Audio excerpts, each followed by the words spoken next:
அடுத்து இது பண்ணு. அன்னை கருணையால் அன்னம் பெறுவாய், அன்னையின் ஆசீர்வாதம் வாழ்வின் பயிராய். ஓம் அன்னபூர்ணே அருள் கொடுப்பாய், பாலனுக்கு நீண்ட ஆயுள் தருவாய். அன்னம் பெறும் ரெவா குழந்தைக்கு எங்களுடைய மனமார்ந்த வாழ்த்துக்கள் ஆசீர்வாதங்களும். எங்களுடைய வயிற்றுக்கு அன்னம் அளித்த அன்னபூரணிக்கு எங்களுடைய அன்பான வாழ்த்துக்கள் என்றும் உண்டு. ரெவா குழந்தை நீண்ட ஆயுளுடனும் பல வகை செல்வங்களும் பெற்று ஆரோக்கியமாக சான்றோர்கள் மதிக்கத்தக்க குழந்தையாய் பெயர் எடுத்து சீரும் சிறப்புமாக வாழ எங்களுடைய மனமார்ந்த ஆசீர்வாதங்கள்.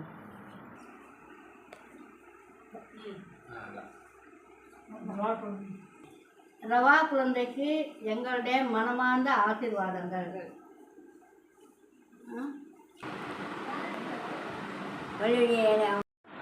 குழந்தை தேவா இதோடு வாழ்க வாழ்க வளமுடன்.